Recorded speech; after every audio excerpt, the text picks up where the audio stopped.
Hello students, आज हम लोग स्यूडो फोर्स का एक इम्पॉर्टेंट एप्लीकेशन सीखेंगे जिसमें हम लोग कैलकुलेट करेंगे एक स्मूथ इंक्लाइंड प्लेन पर हमें कितना फोर्स लगाना होगा ताकि उस पे रखा हुआ जो ब्लॉक है वो इंक्लाइंड प्लेन के रेस्पेक्ट में रेस्ट में रहे। तो आप इस डायग्राम में देख सकते हैं कि हमने एक इंक्लाइंड प्लेन कंसिडर किया है जिसका एंगल ऑफ इंक्लिनेशन हॉरिजॉन्टल से थीटा है। ये इंक्लाइंड प्लेन का जो सरफेस है ये बिल्कुल स्मूथ है। तो नॉर्मली क्या होगा कि अगर हम इस स्मॉल एम मास के ब्लॉक को स्मूथ इंक्लाइंड प्लेन पर रखेंगे तो जैसे ही रख के छोड़ेंगे नीचे की तरफ एक्सेलरेट करने लगेगा और वो एक्सेलरेशन हम लोग जानते हैं, वो एक्सेलरेशन होता है g sin थीटा। बट हमें यहां पे क्या करना है, हमें एक हॉरिजॉन्टल फोर्स F अप्लाई करना है। अगर हम ये हॉरिजॉन्टल फोर्स F अप्लाई करते हैं तो ये पूरा का पूरा सिस्टम लेफ्ट की तरफ एक्सेलरेट होगा और अगर ये पूरा का पूरा सिस्टम लेफ्ट की तरफ एक्सेलरेट होगा तो इंक्लाइंड प्लेन पर अगर एक ऑब्जर्वर है तो उस ऑब्जर्वर को ये ब्लॉक रेस्ट में दिखेगा। मतलब हमें ये कैलकुलेट करना है कि हमें कितना फोर्स इस स्मूथ इंक्लाइंड प्लेन पर लगाना होगा कि इस इंक्लाइंड प्लेन पर जो भी ब्लॉक रखा हुआ है वो इंक्लाइंड प्लेन के रेस्पेक्ट में रेस्ट में रहे।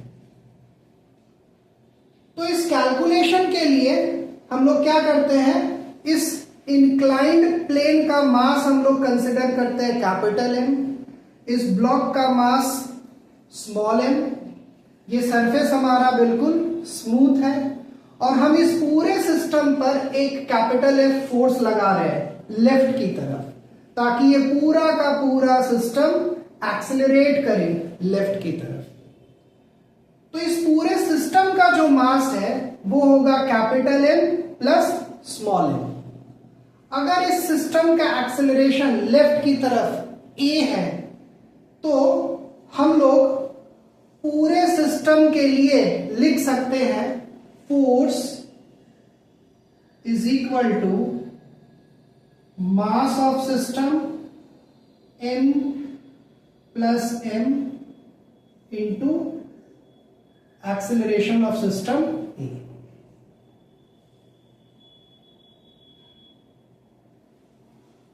अब अगर हमें a का वैल्यू मिल जाए तो हमारा ये जो फोर्स है ये कैलकुलेट हो जाएगा।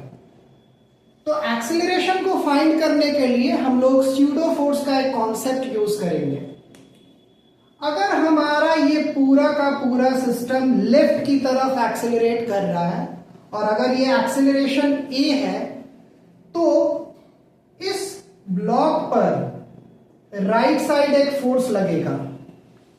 ये फोर्स एक्सेलरेशन के अपोजिट डायरेक्शन में होगा और इस फोर्स को हम लोग क्या कहेंगे, स्यूडो फोर्स।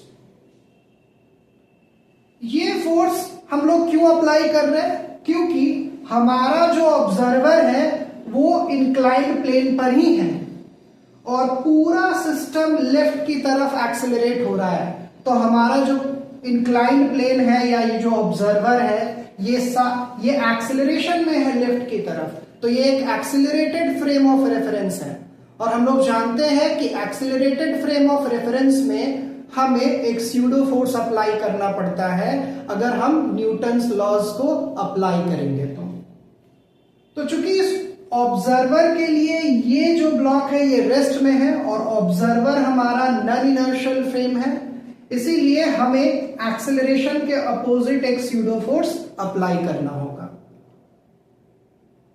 अब अगर ये हमारा स्यूडो फोर्स है मास इनटू एक्सेलरेशन तो इसका कंपोनेंट इंक्लाइंड प्लेन के सरफेस के पैरेलल ये होगा ma cos theta. Pseudo force के अलावे इस स्मॉल m मास के के ब्लॉक पर एक ग्रेविटेशनल फोर्स, उसका वेट लगेगा mg। इस mg का एक कंपोनेंट जो इंक्लाइंड प्लेन के सरफेस के पैरेलल है वो है mg sin थीटा। अब अगर ये ब्लॉक इंक्लाइंड प्लेन के रेस्पेक्ट में रेस्ट में है तो हम कह सकते हैं कि ma cos थीटा और mg sin थीटा एक दूसरे के इक्वल होगा। तो हम लोग यहां से लिख सकते हैं ma cos theta is equal to mg sin theta. तो इससे हमें एक्सेलरेशन का वैल्यू मिल जाएगा। एक्सेलरेशन होगा g sin theta upon cos theta, g tan theta. So this is the value of acceleration of this system of inclined plane and block for which block kept on it remains at rest relative to the inclined plane। अब अगर हम इस acceleration का value equation 1 में put कर दें तो हमें फोर्स मिल जाएगा। तो equation 1 implies that value of force will be capital M plus small m multiplied by g tan theta।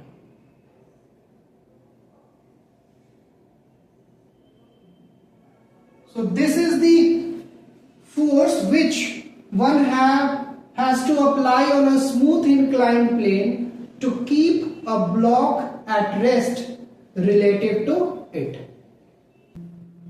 अब हम लोग नॉर्मल रिएक्शन कैलकुलेट करेंगे जो कि इंक्लाइंड प्लेन का सरफेस इस ब्लॉक पर अप्लाई करेगा।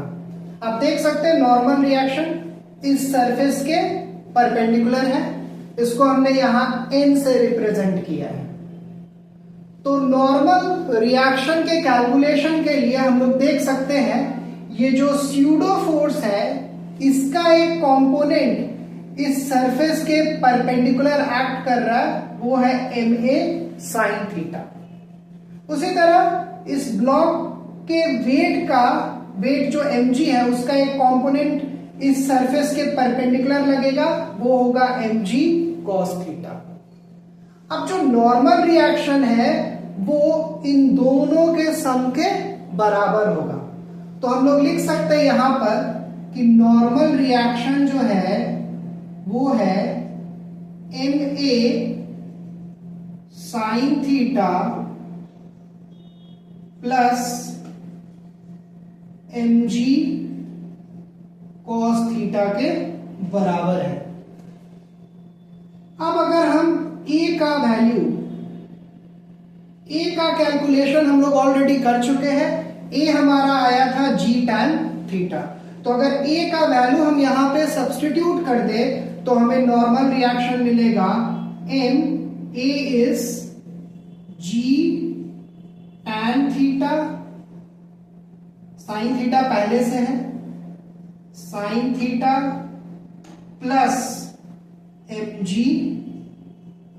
cos theta.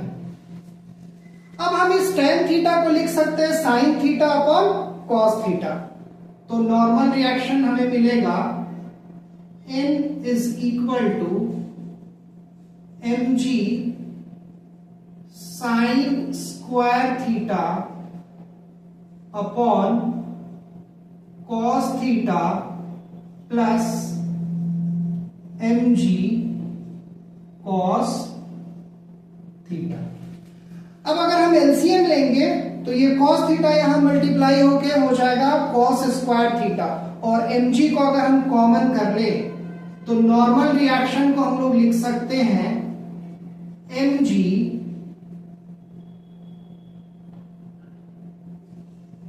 sin square theta plus cos square theta divided by cos theta.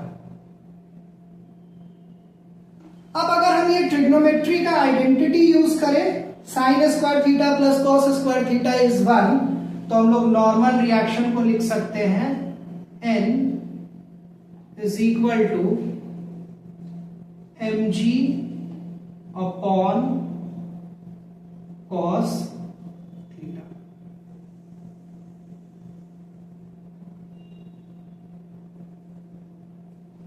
तो ये एक बहुत इंपॉर्टेंट रिजल्ट है। नॉर्मली अगर ये ब्लॉक एक रेस्ट में रखे हुए इंक्लाइन प्लेन पर रखा रहता है, अगर ये इंक्लाइन प्लेन रफ होता है और अगर ये ब्लॉक रेस्ट में है, तो normal reaction mg cos theta आता है। बट इस केस में आप देख सकते हैं नॉर्मल रिएक्शन आ रहा है mg अपॉन cos थीटा। तो ये एक बहुत इंपॉर्टेंट रिजल्ट है। आप इसको बहुत सारे क्वेश्चंस में डायरेक्टली अप्लाई करके नॉर्मल का वैल्यू, नॉर्मल रिएक्शन का वैल्यू कैलकुलेट कर सकते हैं।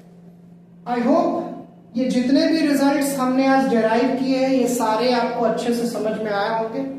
अगर आपको मेरा वर्क पसंद आ रहा है तो आप मेरे चैनल को जरूर सब्सक्राइब करें और मेरे वीडियो को लाइक करें। मिलते हैं फिर आप सबसे अगले वीडियो में। Thank you all of you.